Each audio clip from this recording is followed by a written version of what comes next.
ஜெபம். எங்களை நேசிக்கிற அருமை தகப்பனே, இந்த நல்ல வேலைக்காக உம்மை நன்றியோடு ஸ்தோத்தரிக்கிறோம். அப்பா ஸ்தோத்திரம் ராஜா. துதிகளின் மத்தியில் வாசமாய் இருக்கிறவரே, உம்மை நன்றியோடு ஸ்துதிக்கிறோம். ஏசப்பா, கடந்த மாதங்கள் நாட்கள் முழுவதுமாக எங்களை கண்ணின் கருவெடி போல பாதுகாத்தீர். அதற்காக உமக்கு நன்றி செலுத்துகிறோம். ஏசப்பா, இப்பொழுது பேச போகிற என்னை தகப்பனே, நீர் ஆவியானவர், நீங்கள் பேசுங்கப்பா, நீங்கள் இடைபெடுங்கப்பா. எல்லா சாபக்கட்டுகள் பாவக்கட்டுகள் எல்லாவற்றையும் அறுத்து போடுங்க. ஏசப்பா, ஏசப்பா, பேசுகிற என்னை மறைத்து நீங்கள் பேசுங்கப்பா. எல்லா துதிகன மகிமை உமக்கே செலுத்துகிறேன் இயேசுவின் நாமத்தினால்.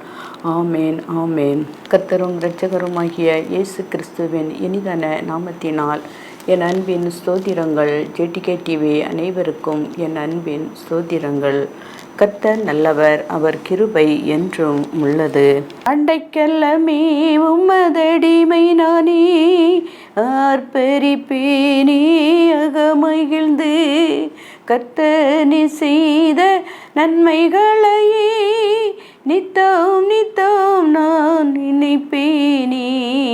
அடைக்கலமே உம்மதடிமை நானே, ஆர்ப்பரிப்பேனே அகமகிழ்ந்து. கர்த்தர் செய்த நன்மைகளையே நித்தம் நித்தம் நான் நினைப்பேனே. அளவற்ற அன்பினால் அணைப்பவரே, எண்ணற்ற நன்மையால் நிறைப்பவரே. அளவற்ற அன்பினால் அணைப்பவரே, எண்ணற்ற நன்மையால் நிறைப்பவரே. மாசில்லாத நேசரே, மகிமை பிரதாபா, பாசத்தாலும் பாதம் பற்றிடுவேனே. ஆடைக்கலமே உமதடிமை நானே, ஆர்ப்பரிப்பேனே அகமகிழ்ந்து. கர்த்தர் செய்த நன்மைகளையே நித்தம் நித்தம் நான் நினைப்பேனே. என்னை என்றும் சோதித்து நடத்துபவரே, கண்ணை வைத்து ஆலோசனை சொல்லுபவரே. என்னை என்றும் சோதித்து வழி நடத்துபவரே, கண்ணை வைத்து ஆலோசனை சொல்லுபவரே. நடக்கும் வழிகளை காட்டுபவரே, நம்பி வந்தோனை கிருபை சூழ்ந்து கொள்ளுமே. ஆடைக்கலமே உமதடிமை நானே, ஆர்ப்பரிப்பேனே அகமகிழ்ந்து.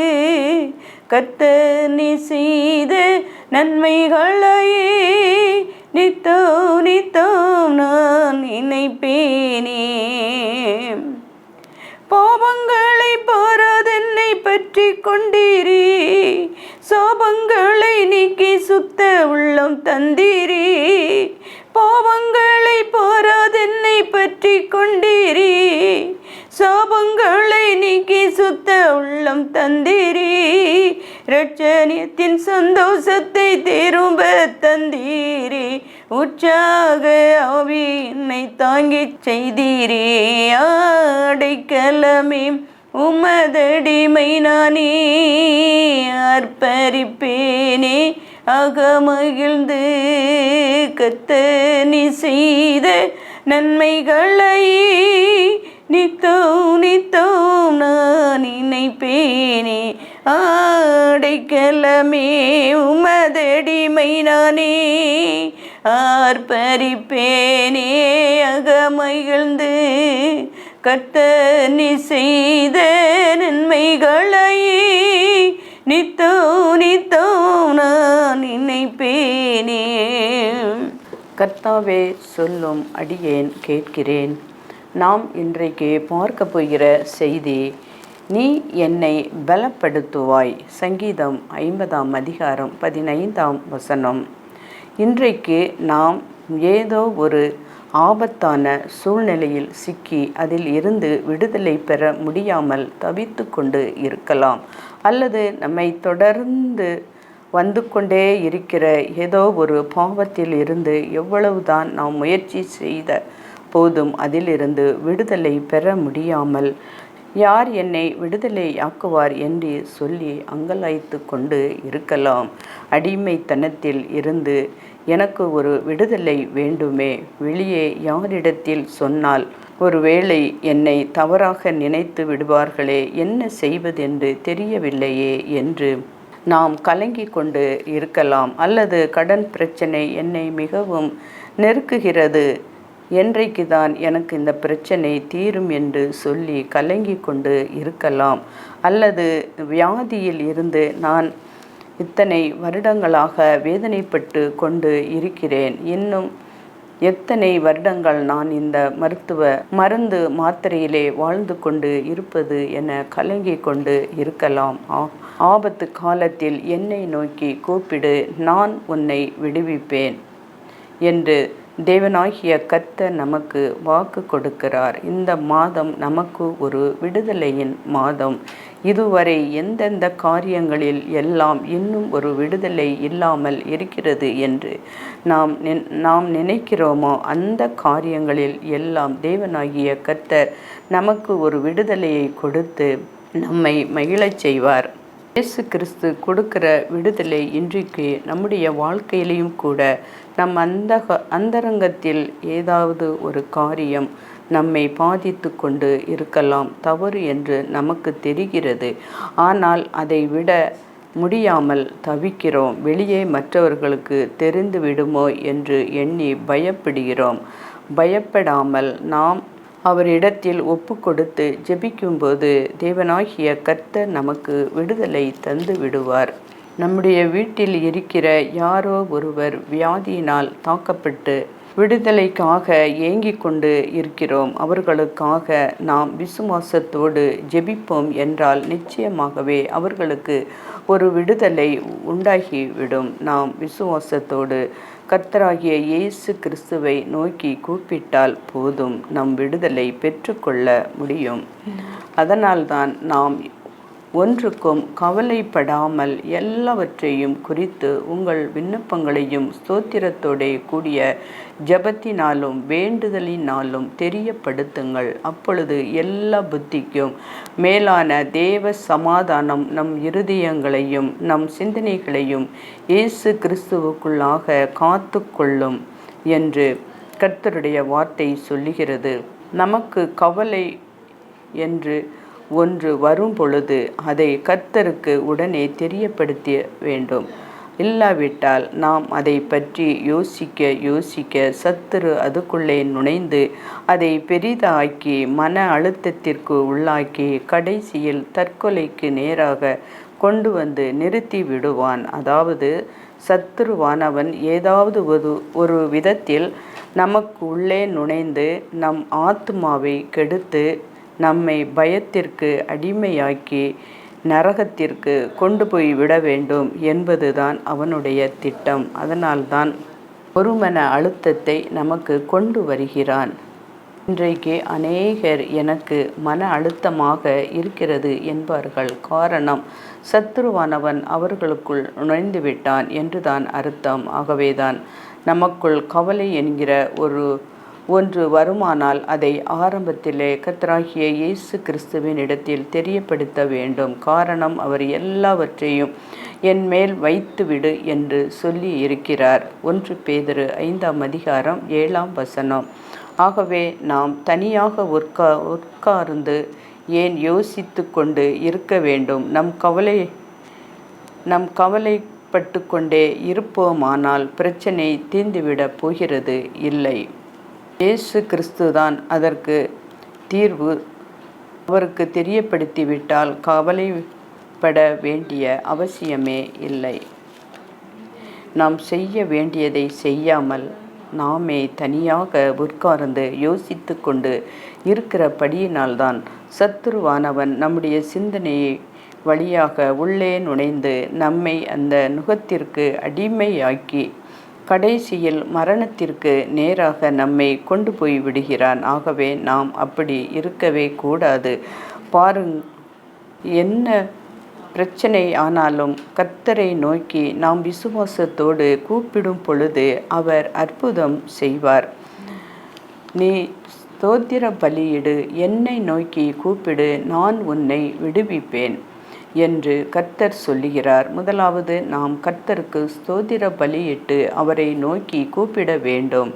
முறுமுறுத்து கொண்டே அவரை நோக்கி கூப்பிட்டால் நம்முடைய ஜெபத்தை அவர் கேட்கவே மாட்டார். ஆகவே முறுமுறுப்பை விட்டு தேவனாகிய கர்த்தரை துதித்து, எனக்கு இவ்வளவு பிரச்சனை இருக்கிறது, இவ்வளவு பாடுகள் இருக்கிறது என்று கர்த்தர் இம்மட்டும் நம்மை பாதுகாத்து வருகிறார். அதற்காக நாம் அவருக்கு எவ்வளவும் நன்றி சொல்ல வேண்டும். முதலாவது ஸ்தோத்திர பலிகளை செலுத்தி அவரை நோக்கி கூப்பிடும் பொழுது நம்முடைய சத்தத்தை அவர் கேட்டு அற்புதம் செய்வார். பொருத்தனைகளை செலுத்தி கர்த்தரை நோக்கி கூப்பிடுங்கள் என்று உன் பொருத்தனைகளை செலுத்தி ஆபத்து காலத்தில் என்னை நோக்கி கூப்பிடு, நான் உன்னை விடுவிப்பேன். சங்கீதம் 50ஆம் அதிகாரம் 14ஆம் வசனம் 15ஆம் வசனம். தேவனாகிய கர்த்தர் சொல்லுகிறார், பரிசுத்த தேவன் நம்மிடத்தில் எதிர்பார்க்கிற இன்னொரு முக்கியமான ஒரு காரியம் என்னவென்றால் பொருத்தனை. அந்நாள் தேவரீர் உம்முடைய அடியாளின் சிறுமையை கண்ணோக்கி பார்த்து உமது அடியாளுக்கு ஒரு ஆண் பிள்ளையை கொடுத்தால் அவன் உயிரோடு இருக்கும் சகல நாளும் நான் அவனை கர்த்தருக்கு ஒப்பு கொடுப்பேன். அவன் தலையின் மேல் சவரன் கத்தி படுவதில்லை என்று ஒரு பொருத்தனை பண்ணினான். 1 சாமுவேல் 1ஆம் அதிகாரம் 11ஆம் வசனம். தேவனாகிய கர்த்தரிடத்தில் ஒரு பொருத்தனை பண்ணி ஜெபித்தாள். பொருத்தனையோடு கூடிய அன்னாளுடைய அந்த ஜெபத்தை தேவனாகிய கர்த்தர் கேட்டு முதலாவது ஒரு ஆண் பிள்ளையை கொடுத்தார். அவள் தான் செய்த பொருத்தனையை நிறைவேற்றின பிறகு தேவனாகிய கர்த்தர் அவளுக்கு இன்னும் சில குழந்தைகளை கொடுத்து அவளை ஆசீர்வதித்தார் என்பதாக பரிசுத்த வேதாகமும் சொல்லுகிறது. அப்படியானால் நாம் பொருத்தனை பண்ணி ஜெபம் செய்ய வேண்டும். நாம் சில சமயங்களில் ஆண்டவரே, நீர் எனக்கு இந்த அற்புதத்தை செய்துவிட்டால் சாட்சி சொல்லி உமது நாமத்தை நான் மகிமைப்படுத்துவேன் என்று செலவே இல்லாத ஒரு பொருத்தனை தான் பண்ணுவோம். ஆனால் அந்நாள் தனக்கு பிறக்கப் போகிற குழந்தையையே தேவனாகிய கர்த்தருக்கு ஒப்பு கொடுத்து விடுவதாக ஒரு பொருத்தனை பண்ணி ஜெபித்தாள். யாக்கோபு, தேவன் என்னோடே இருந்து நான் போகிற இந்த வழியிலே என்னை காப்பாற்றி உண்ண ஆகாரம் உடுக்க வஸ்திரம் எனக்கு தந்து என்னை என் தகப்பன் வீட்டிற்கு சமாதானத்தோടെ திரும்பி வர பண்ணுவாரானால் தேவரீர் எனக்கு தரும் எல்லாவற்றிலும் உமக்கு தசம பாகம் செலுத்துவேன் என்று சொல்லி பொருத்தனை பண்ணிக்கொண்டான் என்பதாக பரிசுத்த வேதாகமும் நமக்கு காட்டுகிறது. கர்த்தரிடத்தில் நாம் ஒரு பொருத்தனை பண்ணிவிட்டால் அதை மறவாமல் கட்டாயம் நிறைவேற்றி விட வேண்டும். சிலர் எதற்கெடுத்தாலும் பொருத்தனை பண்ணுவார்கள், ஆனால் அதை நிறைவேற்ற மறந்து விடுவார்கள். தேவனாகிய கர்த்தரிடத்தில் ஒரு பொருத்தனை பண்ணி அதை செலுத்தாமல் விட்டுவிட்டால் அது சாபமாகி விடும். ஆகவே கட்டாயம் பொருத்தனை பண்ண வேண்டும் என்கிற அவசியம் கிடையாது. விசுவாசத்தோடு ஜெபித்தால் போதும். பரிசுத்த ஆவியானவரால் ஏவப்பட்டு பொருத்தனை பண்ணி ஜெபித்தால் அது வல்லமை உள்ளதாகவும் இருக்கும்.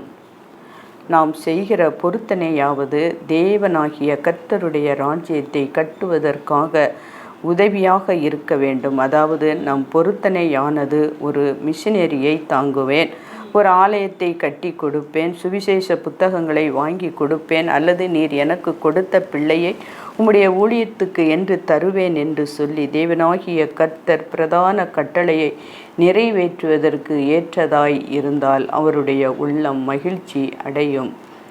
பொதுவாக நாம் என்ன பொருத்தனை பண்ணுகிறோம் என்றால், மற்றவர்கள் தெரியும்படியாக விளம்பரப்படுத்தி பொருத்தனை பண்ணினோம் என்று சொல்லிக் கொள்கிறோம். பொருத்தனையை பற்றி கர்த்தர் என்ன சொல்லுகிறார் என்றால், இதற்குரிய உன் பலனை நீ அடைந்து விட்டாய், அவ்வளவுதான் என்று சொல்லுகிறார். நாம் என்ன பொருத்தனை பண்ணினாலும் கர்த்தரிடத்தில் காத்திருந்து ஜெபித்து அற்புதங்களை பெற்றுக்கொள்ளுவோம். சங்கீதம் 50ஆம் அதிகாரம் 15ஆம் வசனத்தில், ஆபத்து காலத்தில் என்னை நோக்கி கூப்பிடு, நான் உன்னை விடுவிப்பேன், நீ என்னை மகிமைப்படுத்துவாய். தேவன் நமக்கு ஒரு விடுதலை தருவேன், நீ என்னை மகிமைப்படுத்த வேண்டும் என்று எதிர்பார்க்கிறாய். மகிமைப்படுத்துவது என்றால் இயேசு கிறிஸ்து எனக்கு இந்த அற்புதம் செய்தார், எனக்கு இந்த நன்மைகளை செய்தார், நான் உங்களுக்கும் செய்வார் என்று கர்த்தர் நமக்கு செய்த காரியங்களை மற்றவர்களிடத்தில் சொல்லுவது. தேவனாகிய கர்த்தர் என் பிள்ளைகளுக்கு நான் விடுதலை கொடுத்தால் என்னை மகிமைப்படுத்துவாள் என்று நம் மீது நம்பிக்கை வைத்துதான் நமக்கு நன்மை செய்கிறார். இயேசு கிறிஸ்து அறியாத எத்தனை புறஜாதி மக்கள் இயேசுதான் மெய்யான தெய்வம் என்று அறிந்து கொண்டேன், எனக்கு இந்த அற்புதத்தை செய்தார் என்று சொல்லுகிறார்கள். அதன் காரணமாக தான் இன்னும் அநேகர் கர்த்தராகிய இயேசு கிறிஸ்துவை அறிந்து கொள்வதற்கு ஒரு வாய்ப்பு உண்டாகுகிறது. அதற்காகத்தான் கர்த்தரை நாம் மகிமைப்படுத்த வேண்டும். தேவனாகிய கர்த்தர் நமக்கு கொடுத்த விடுதலையை, சுகத்தை பற்றி மற்றவர்களிடத்தில் சொல்ல வேண்டும். நன்மைகளை பற்றி மற்றவர்களிடத்தில் சொல்ல சொல்ல அவருடைய நாமம் மகிமைப்படும். நாமும் அற்புதங்களை பெற்றுக்கொள்ளுவோம்.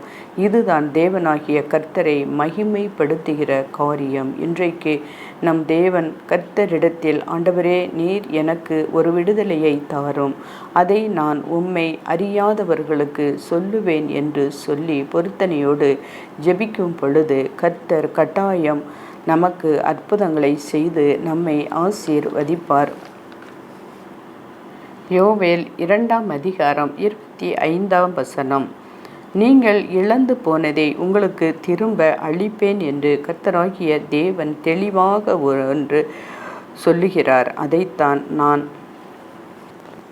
தேவன் நமக்கு திரும்ப அளிப்பேன் என்று சொல்வார் என்றால், ஏற்கனவே நாம் ஏதோ ஒன்றை இழந்து போய் இருக்கிறோம். அதைத்தான் நமக்கு திரும்ப அளிப்பேன் என்று வாக்கு கொடுக்கிறார்.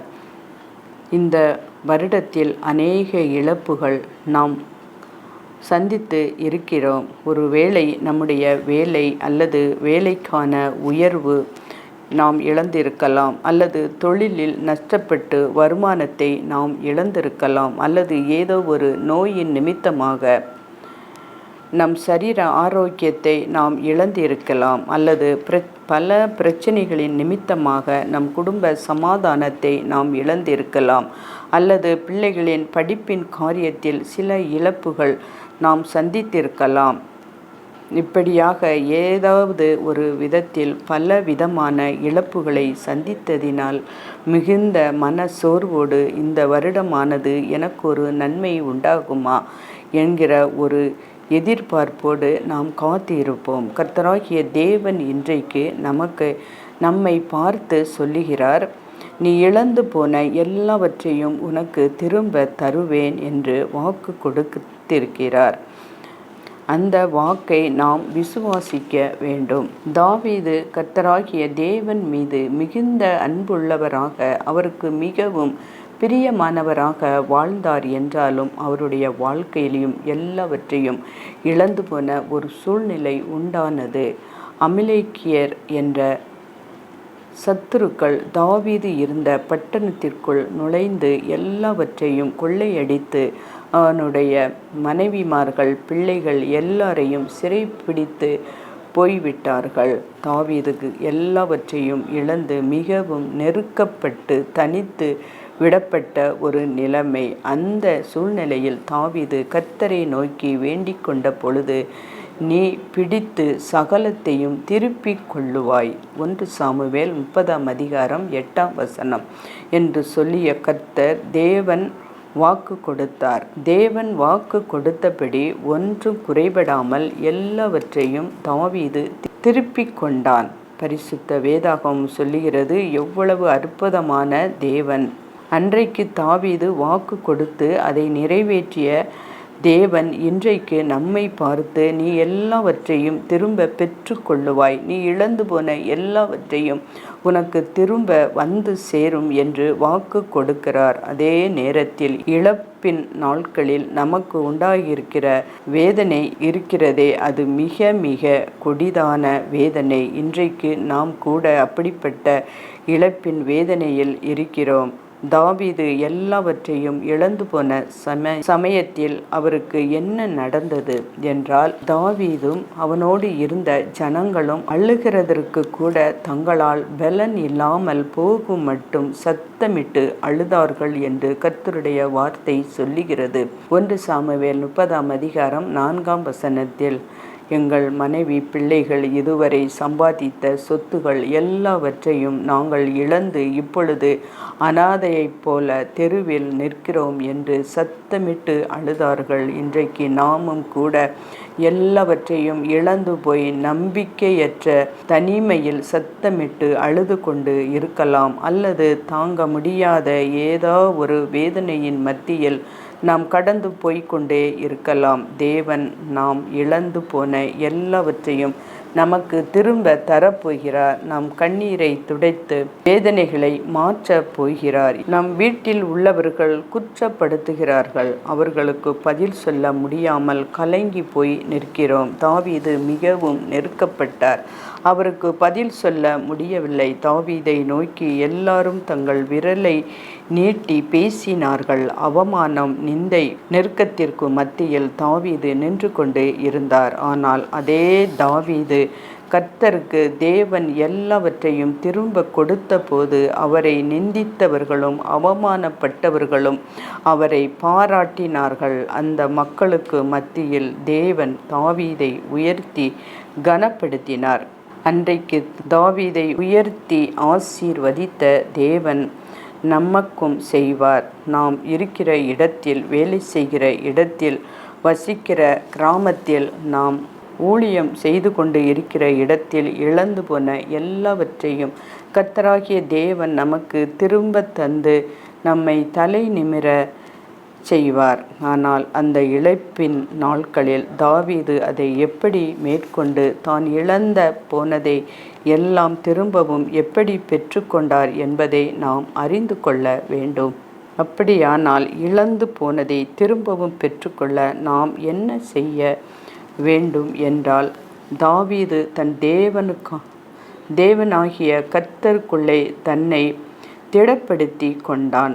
தாவீதுக்கு எல்லா பக்கத்திலும் நெருக்கம், அவமானம், நிந்தை. அதே சமயத்தில் அவரும் தன்னுடைய மனைவிமார்களும் பிள்ளைகளும் இழந்துதான் நின்றார்கள். ஆனால் கூட இருந்தவர்களும் தாவீதுக்கு நேராக தங்கள் விரலை நீட்டி அவரை குற்றப்படுத்தினார்கள். தாவீது ஆறுதல் படுத்த அப்பொழுது அங்கு யாருமே இல்லை. தாவீது தனித்து விடப்பட்ட ஒரு சூழ்நிலை. தன்னோடு கூட இருக்கிற தான் சிநேகித்த, தன்னால் பராமரிக்கப்பட்டு வந்தவர்கள் கூட தனக்கு விரோதமாக எழும்பி தன்னை குற்றப்படுத்தி அவர்களுக்கு முன்பாக கூனி குருவி நிற்க ஒரு நிலையில் தாவீதுக்கு இருந்த ஒரே ஒரு ஆதரவு, கர்த்தருக்குள் தன்னை திடப்படுத்தி கொண்டான். என் கர்த்தராகிய தேவன் என்னை விளங்கிக் கொள்ளுகிறார், அவர் என்னை புரிந்து கொள்ளுகிறார் என்பது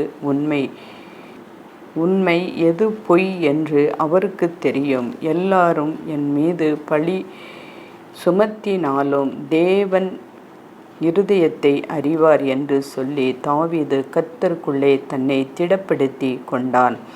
அதே கர்த்தராகிய தேவன் இன்றைக்கு நம்மை பார்த்து, உனக்கு நான் இருக்கிறேன், எல்லாருக்கும் உன்னை குற்றப்படுத்தலாம், எல்லாரும் உன்னை கைவிடலாம், எல்லாரும் உன்னை புறம்பே தள்ளலாம், எல்லாரும் உன்னை அவமானப்படுத்தலாம், உன்னை சுற்றி இருக்கிறவர்கள் உன்னை பார்த்து உன்னால் தான் இந்த இழப்பு, உன்னால் தான் இந்த நஷ்டம், உன்னால் தான் இந்த கஷ்டம் என்று சொல்லி உன்னை வேதனைப்படுத்தலாம். தாவீது கர்த்தரை நோக்கி, நான் அந்த தண்டை பின் தொடர வேண்டுமா, அதை பிடிப்பேனா என்று கேட்டான். அதற்கு அவர், அதை பின்தொடர், அதை பிடித்து சகலத்தையும் திருப்பிக் கொள்ளுவாய் என்றார். 1 சாமுவேல் 30 தாவீதினுடைய சத்துருக்கள் அவருடைய மனைவிமார்களையும் பிள்ளைகளையும் அவரோடே கூட இருந்தவர்களின் மனைவி பிள்ளைகளையும் சிறைபிடித்து சொத்துக்கள் எல்லாவற்றையும் கொள்ளையடித்து கொண்டு போய் விட்டார்கள். அந்த சமயத்தில் கர்த்தாவே, நான் என்ன செய்வது? நான் அவர்களை தொடர்ந்து போகலாமா என்று தேவனிடத்தில் விசாரித்தார். தாவீது பெரிய ஒரு யுத்த வீரன். யுத்தத்தில் அவரை யாரும் ஜெயித்ததாக சரித்திரமே இல்லை. கோலியாத்தை தாவீது வீழ்த்தியதில் இருந்து தொடர்ந்து அவருடைய சரீரத்தை பரிசுத்த வேதாகமத்தில் தாவீது வீழ்த்தியதில் இருந்து தொடர்ந்து அவருடைய சரித்திரத்தை பரிசுத்த வேதாகமத்தில் வாசித்து பார்த்தோம் என்றால், அவர் போன இடங்களில் எல்லாம் கர்த்தராகிய தேவன் அவருக்கு ஜெயத்தை கட்டளையிட்டு இருப்பதை நாம் அறிந்து கொள்ள முடியும். தாவீது ஒரு பெரிய யுத்த வீரனாக தேவன் மாற்றிவிட்டார். அப்படிப்பட்ட தாவீது அந்த சமயத்தில் தன்னுடைய சுய பலத்தை நம்பி தன்னோடு கூட இருந்தவர்களை பார்த்து, உடனே புறப்படுங்கள், நம்முடைய மனைவி பிள்ளைகளை மீட்டு கொண்டு வருவோம் என்று சொல்லி கொண்டு கோபத்தோடு போய் இருக்கலாம். ஆனால் அவர் அப்படி செய்யவில்லை. அமைதியாக, கர்த்தாவே, இந்த சூழ்நிலையில் நான் என்ன செய்ய வேண்டும் என்று சொல்லி தேவனிடத்தில் ஆலோசனை கேட்டார். கர்த்தர் என்ன சொல்லப் போகிறார் என்பதை அறிந்து கொள்வதில் தாவீது கவனம் செலுத்தினார். தாவீது எல்லாவற்றையும் இழந்து போன சூழ்நிலையிலையும் அவசரப்பட்டு எதையும் தீர்மானிக்காதபடி, அவசரப்பட்டு யுத்தம் செய்ய புறப்படாதபடி கர்த்தருடைய பாதத்தில் காத்து இருந்தார். நாமும் எந்த சூழ்நிலையாக இருந்தாலும் சரி, தேவனுடைய சமூகத்தில் போய் உட்கார்ந்து அவரிடத்தில் ஆலோசனை கேட்கும் பொழுது, அவரிடத்தில் காரியங்களை விசாரித்து, ஆண்டவரே, நான் என்ன செய்ய வேண்டும் என்று சொல்லி கேளுங்கள். அப்பொழுது அவர் நமக்கு அழகான ஆலோசனை கொடுத்து நம்மை நடத்துவார்.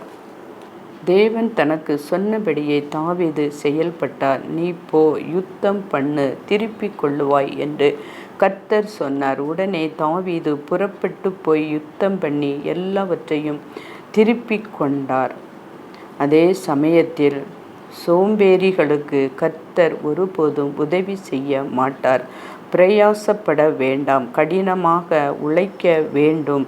கர்த்தராகிய தேவன் தாவீதை பார்த்து, நீ பேசாமல் உட்கார்ந்து இரு, நான் போய் உன் மனைவி பிள்ளைகளை கூட்டிக் கொண்டு வருகிறேன் என்று சொல்லவில்லை.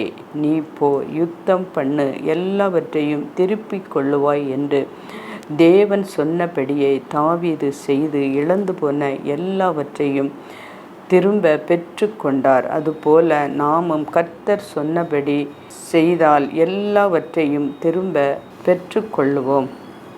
யோபு எல்லாவற்றையும் இழந்து அவமானத்திற்கு மத்தியிலும் நிந்தைகளுக்கு மத்தியிலும் நின்றார். அப்பொழுது கர்த்தர் தேவன் யோபுவை பார்த்து, நீ உன் சிநேகிதருக்காக ஜெபம் பண்ணு என்று சொன்னார். தேவன் சொன்னபடியே யோபு மற்றவர்களுக்காக ஜெபம் பண்ணினார். அதன் நிமித்தமாக யோபுவின் சிறையிருப்பை கர்த்தராகிய தேவன் மாற்றி அவர் இழந்து போனதை எல்லாம் 2 மடங்காக திருப்பி கொடுத்தார். நாமும் கர்த்தர் சொல்லுகிறபடி நம்மை சுற்றிலும் பாவத்தில் இருக்கும் ஆத்துமாக்கள் விடுதலை பெற, ரட்சிக்கப்பட ஜெபிப்போம். அப்பொழுது நாம் இழந்து போன அதை 2 மடங்காக தேவன் நமக்கு திரும்பி தருவார். நாமும் கர்த்தர் என்ன சொல்லுகிறார் என்று கவனிக்கும் பொழுது, அவர் சொல்லுகிறபடியே செய்யும் பொழுது அற்புதம் நடக்கும். இதற்காக வேத வசனங்களை நாம் கருத்தாக வாசித்து, வேத வசனத்திற்கு மாறாக எந்த காரியத்தை நாம் செய்தாலும் ஆசீர்வாதங்களை இழந்து போவோம். ஆனால் வேத வசனத்திற்கு நாம் கீழ்ப்படியும் போது இழந்து போனதை கர்த்தராகிய தேவன் நமக்கு திரும்ப தருவார். விசுவாசத்தோடு ஜெபிப்போம். கர்த்தர் நம் அனைவரோடும் கூட இருப்பாராக. ஆமென்.